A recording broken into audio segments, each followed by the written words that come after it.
ನೀವು 4-5 ಮರ್ಡರ್ಗಳು ಮಾಡಿದ್ರೆ ಅವರಿಗೆಲ್ಲ ರೆಸಾರ್ಟ್ ಫೆಸಿಲಿಟಿ, ನೀವು ಅಂತಾರಾಷ್ಟ್ರೀಯ ಕುಖ್ಯಾತಿ ಟೆರರಿಸ್ಟ್ಗಳಾದರೆ ಅವರಿಗೆ 5 ಸ್ಟಾರ್ ಫೆಸಿಲಿಟಿ. ಇದು ಪರಪ್ಪನ ಅಗ್ರಹಾರದ ಗತಿ. ಆ ಗತಿಗೆ ಇವತ್ತು ಜೈಲು ಬಂದಿದೆ. ಇವತ್ತು ಹಲವಾರು ಪತ್ರಿಕೆಗಳು ಎಡಿಟೋರಿಯಲ್ಸ್ ಬರೆದಿದ್ದಾರೆ. ಆಘಾತಕಾರಿ, ಅಕ್ಷಮ್ಯ ಎಡಿಟೋರಿಯಲ್ಗಳು. ಬಿಜೆಪಿ ಏನೋ ಆಪಾದನೆ ಮಾಡಿದ್ರೆ ಇವರೇನೋ ತಲೆಯಲ್ಲಿ ಏನೋ ಇಟ್ಕೊಂಡು ಕಾಮಾಲೆ ಕಣ್ಣು, ಆ ಕಣ್ಣು, ಈ ಕಣ್ಣು ಏನೇನೋ ಹೇಳ್ತೀರ. ನಾನು ಪತ್ರಿಕೆಯಲ್ಲಿ ಬಂದಿರೋವಂಥದ್ದು ಆಘಾತಕಾರಿ, ಅಕ್ಷಮ್ಯ ಅಂತೇಳಿ ಬಂದಿದೆ. ಜೈಲು ಸಿಬ್ಬಂದಿಯೇ ಕಳ್ಳರಿಗೆ ಸಹಾಯ ಮಾಡುವಂಥ ವ್ಯವಸ್ಥೆಯಲ್ಲಿ ತಾ ಮುಂದು ನಾ ಮುಂದು ಅಧ್ಯಕ್ಷರೇ, ತಾ ಮುಂದು ಅಂದ್ರೆ ನೀವು ಅರ್ಥ ಆಗಿಲ್ಲ ನಿಮಗೆ. ಇಲ್ಲ, ಆಗಿಲ್ಲ. VIP ಗೆ ಹೋದರೆ ನೋಡಿ, ನೀವು ಯಾರಾದರೂ ದೊಡ್ಡ ಸ್ಟಾರ್ಗಳು, ಅಂದರೆ ಸ್ಟಾರ್ ಇದಾರಲ್ಲ, ಇವಾಗ ಸ್ಟಾರ್ಗಳು, ದೊಡ್ಡ ಪೊಲಿಟಿಷಿಯನ್ಸ್ ಇರ್ಬೋದು, 10-12 ಮರ್ಡರ್ ಮಾಡಿ ಇವರೆಲ್ಲ ಹೋದ್ರೆ ಅವರು ಯಾವ ಬ್ಯಾರಕ್ಕಲ್ಲಿ ಇರ್ತಾರೋ ಆ ಬ್ಯಾರಕ್ಗೆ ಹಾಕ್ಸ್ಕೊಳಕ್ಕೆ ದುಡ್ಡು ಕೊಡ್ಬೇಕಿಲ್ಲಿ ಪೊಲೀಸ್ಗೆ. ಆ ಜೈಲಲ್ಲಿ ಯಾರು ವಾರ್ಡನ್ ಇರ್ತಾನೆ, ಅವರು ಇನ್ಚಾರ್ಜ್ ಇರ್ತಾನೆ, ಅವನಿಗೆ ದುಡ್ಡು ಕೊಡ್ಬೇಕು ನೀವು. ನಾವೆಲ್ಲ ಹೇಳಿದ್ರಿ ಇಲ್ಲೆಲ್ಲ ಪೊಲೀಸ್ ಸ್ಟೇಷನ್ಗೆ, Uppara police station, commercial street police station, ಇದೆಲ್ಲ ತೂಕ ಜಾಸ್ತಿ, ವೆಯ್ಟ್ ಜಾಸ್ತಿ ಅಂತ ನಾವು ತಿಳ್ಕೊಂಡಿದ್ರಿ. ನನಗೆ ಗೊತ್ತೇ ಇರಲಿಲ್ಲ ಇಷ್ಟು ದಿನದಿಂದ. ನಾನೊಬ್ಬ ಅಧಿಕಾರಿನ ಕರೆದು ಕೇಳಿದಾಗ, ಸಾರ್ ಇನ್ಫ್ಲೂಯೆನ್ಸ್ಗಳು ತರ್ತಾರೆ ಸಾರ್ ಅಂತದ್ದು. ಯಾಕೆ ಅಂತ ಹೇಳಿದ್ರೆ ಅವನ ಹತ್ರ ಹಣ ಇರ್ತೈತೆ, ಅವನಿಗೇನು ಬೇಕೋ ಕೊಡೋಕ್ಕೆ ಇವ್ರು ವ್ಯವಸ್ಥೆ ಮಾಡ್ಕೊಂತಾರೆ. ಅಂದರೆ ಏನು, 1000 ರೂಪಾಯಿಗಳಲ್ಲ, ಲಕ್ಷ ಡೀಲಿಂಗ್ ನಡೀತೈತಿ ಇಲ್ಲಿ. ಅವನು ಯಾರು ಇರ್ತಾನೋ ಅಲ್ಲಿ ಗೇಟು, ಅವನು ಲಕ್ಷಾಧೀಶ್ವರ ಆಗೋತಾನ ಅವನು. ಅಷ್ಟು ವ್ಯವಸ್ಥೆಗಳು ಇಲ್ಲಿ ಕೊಡ್ತಾರೆ ನಿಮಗೆ. ನೀವು ರೌಡಿ ಶೀಟರ್ ಗುಬ್ಬಚ್ಚಿ ಸೀನಾ, ಅವನು ಮಿನಿಮಮ್ ಒಂದು 5-6 ಮಾಡಿರ್ಬೇಕನ್ನೋ ಮರ್ಡ್ರು, ಗೊತ್ತಿಲ್ಲ ನನಗೆ. 5-6 ಮೇಲೆ ಇರ್ತೈತೆ ಅವನು, ಆ ರೇಂಜ್. ಅವನಿಗೆ ಹೆಸರೇ ಗುಬ್ಬಚ್ಚಿ ಸೀನಾ. ಅವನು ಜೈಲಲ್ಲೇ ಬರ್ತ್ಡೇ ಮಾಡ್ತಾನೆ. ಆ ಕೇಕ್ ಮೇಲೆ ಗುಬ್ಬಚ್ಚಿ ಸೀನಾ ಅಂತ ಬರೆದವ್ರೆ. ಆ ಕೇಕ್ ಮೇಲೆ ಗುಬ್ಬಚ್ಚಿ ಸೀನಾ ಹೆಂಗ್ ಬಂತು ಒಳಗಡೆ? ನಾವೆಲ್ಲ ಹೇಳ್ತೀರಿ, ಏನಪ್ಪ ಜೈಲೊಳಗಡೆ ಹೋಗ್ಬೇಕಾದ್ರೆ ಎಲ್ಲ ಚೆಕ್ಕಿಂಗು, ಸ್ಕ್ಯಾನಿಂಗು. ಏನು ಪರಮೇಶ್ವರ್ ಕಾವಲು ಹಾಕ್ಬಿಟ್ಟಿದ್ದಾರೆ ಅಲ್ಲಿ, ಒಬ್ಬರನ್ನ ಒಳಗಡೆ ಏನು ಹೆಚ್ಚು ಕಮ್ಮಿ ಆಗ ಬಿಡೋದೇ ಇಲ್ಲ. ಹಂಗೆ ಹೋಗಕ್ಕೆ ಸಾಧ್ಯನೇ ಇಲ್ಲ.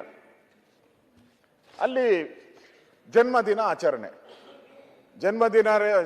ಗೆಸ್ಟ್ಗಳು ಯಾರು? ಎಲ್ಲ ಅದೇ ರೇಂಜ್ ಅವರೇ. ಯಾರು 5-6 ಮರ್ಡರ್ ಮಾಡಿರ್ತಾರೋ ಅವ್ರು ಮಾತ್ರ ಇನ್ವೈಟೀಸು. ಈಗ ನಾವು ಸ್ಟ್ಯಾಂಡರ್ಡ್ ಅದು. ಈಗ ನಾವು ಬೇರೆ ಮದುವೆ ಮುಂಜುಗಳಿಗೆಲ್ಲ ನಾವು ಹೆಂಗ್ ಸ್ಟ್ಯಾಂಡರ್ಡ್ಗಳು ಕರಿತೀರೋ ಲೆವೆಲ್ ನೋಡಿ, ಹಂಗೆ ಅಲ್ಲಿ ಲೆವೆಲ್ಲು. ಈ ಥರದವ್ರನ್ನೆಲ್ಲ ಹುಡುಕಿ ಅಲ್ಲಿ ಕರೆದಿರ್ತಾರೆ.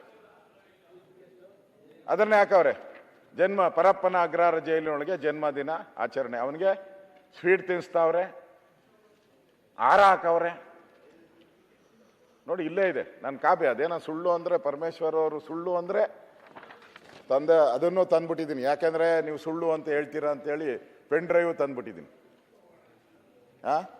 ಹೆಂಗೆ ಅವನು ಆಚರಣೆ ಮಾಡಿದ್ದಾರೆ, ಡ್ಯಾನ್ಸ್ಗಳು ಹೆಂಗೆ ಮಾಡ್ತಾರೆ ಎಲ್ಲ ಇದರಲ್ಲಿ ಇದೆ ಪೂರ್ತಿ ತಂದು. ಯಾಕಂದರೆ ಉತ್ತರ ಕೊಡಬೇಕಾದ್ರೆ ಪರಮೇಶ್ವರ್ ಅವರು ಗ್ಯಾರಂಟಿ ಹೇಳ್ತಾರೆ, ಸುಳ್ಳು ಹೇಳಿದ್ದಾರೆ ಅವರು.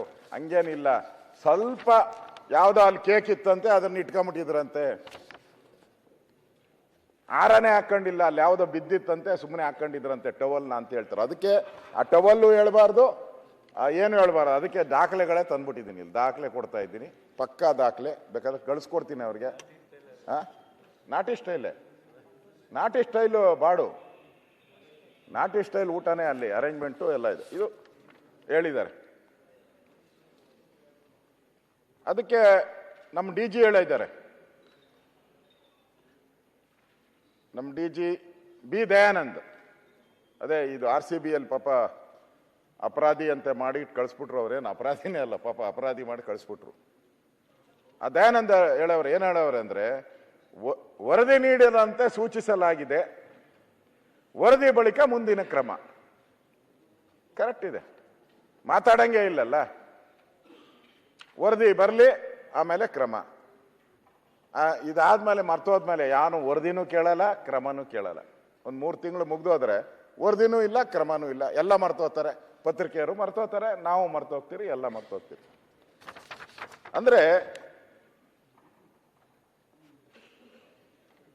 ಇವರೊಬ್ಬರೇ ಅಂತಲ್ಲ, ಚಿತ್ರನಟ ದರ್ಶನ್ದು ಇತ್ತು. ಅವು ಸಿಗರೇಟ್ ಸೇದ್ಗಂಡು ಹಿಂಗೆ ಹಾಕಿರೋದು ಫೋಟೋ ಬಂದಿತ್ತು, ಸಿಗರೇಟ್ ಸೇದ್ತಾ ಇರೋ ಫೋಟೋ.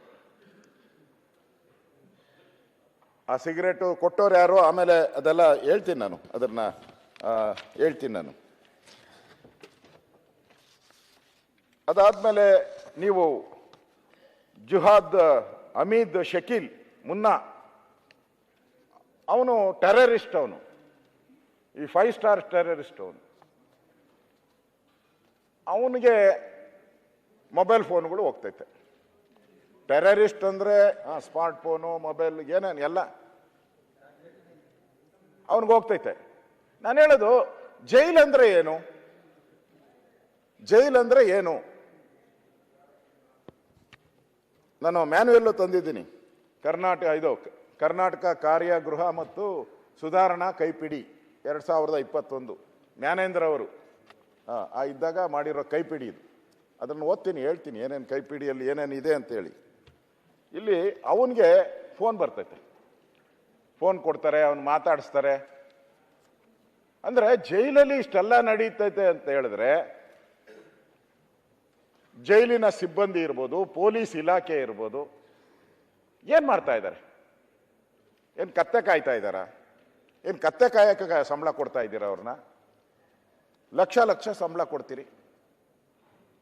ಆ ಮ್ಯಾನ್ಯುಯಲ್ ಅಲ್ಲಿ ಕ್ಲೀನಾಗಿ ಇದೆ. ಪರಮೇಶ್ವರ್ ಅವರು ಓದಿದಿರೋ ಹಂಗೋ ಗೊತ್ತಿಲ್ಲ, ಆ ಮ್ಯಾನ್ಯುಯಲ್ ಅಲ್ಲಿ ಕ್ಲೀನಾಗಿ ಬರೆದಿದ್ದಾರೆ.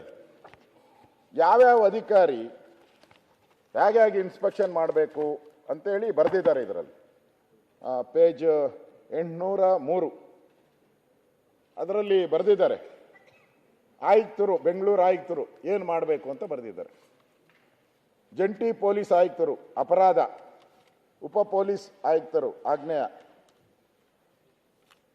ಇವರೇನ್ ಮಾಡಿದ್ದಾರೆ, ಕನಿಷ್ಠ ನಿಯಮಿತವಾಗಿ ಕನಿಷ್ಠ ತಿಂಗಳಿಗೊಮ್ಮೆಯಾದರೂ ತಮ್ಮ ವ್ಯಾಪ್ತಿಯಲ್ಲಿ ಬರುವ ಕಾರ್ಯಾಗೃಹಗಳಿಗೆ ಭೇಟಿ ನೀಡಿ ಪರಿಶೀಲನೆ ನಡೆಸಿ ಕಾರ್ಯಾಗೃಹದ ಕಾರ್ಯನಿರ್ವಹಣೆ ವಿವಿಧ ಅಂಶಗಳನ್ನು ಪರಿಶೀಲಿಸತಕ್ಕದ್ದು. ಯಾರು ಹೋಗಿದ್ದಾರೆ ಕಮಿಷನರ್ ಹೇಳಿ? ಒಬ್ಬ ಕಮಿಷನರ್ ಏನಾನ ಹೋಗಿದ್ರೆ ಹೇಳಿ. ಹೋಗಿದ್ದಾರೆ, ಇನ್ಸ್ಪೆಕ್ಷನ್ ಮಾಡಿದ್ದಾರೆ, ಪತ್ರಿಕೆಯವರು ಸುಳ್ಳು ಬರೀತಾ ಇದ್ದಾರೆ, ಹೇಳಿ. ಹೋಗಿಲ್ಲ. ಆಮೇಲೆ ಅದು ಕಂಡೀಷನ್ಗಳು ಹಾಕಿದ್ದಾರೆ. ಕಾರ್ಯಾಗೃಹದಲ್ಲಿ ಮೊಬೈಲ್ ಫೋನ್ ಮತ್ತು ಇತರ ಯಾವುದೇ ರೀತಿಯ ನಿಷೇಧಿತ ವಸ್ತುಗಳು, ಕಳ್ಳ ಸಾಗಾಣಿಕೆ ಮತ್ತು ಅಪರಾಧ ಚಟುವಟಿಕೆಯನ್ನು ತಡೆಗಟ್ಟು ತೆಗೆದುಕೊಳ್ಳುವ ಕ್ರಮದ ಕುರಿತು ಪರಿಶೀಲಿಸಿ ಕಾರ್ಯಾಗೃಹದ ಅಧೀಕ್ಷಕರಿಗೆ ಮತ್ತು ಸ್ಥಳೀಯ ಪೊಲೀಸ್ ಅಧಿಕಾರಿಗಳಿಗೆ ಅಗತ್ಯವಾದ ಕ್ರಮ ತೆಗೆದುಕೊಳ್ಳಲು ಸೂಕ್ತ ನಿರ್ದೇಶನ ನೀಡತಕ್ಕದ್ದು. ಯಾವ ಅಧಿಕಾರಿ ಎಷ್ಟು ಸರಿ ಹೋಗಿ ನಿರ್ದೇಶನ ಕೊಟ್ಟಿದ್ದಾರೆ?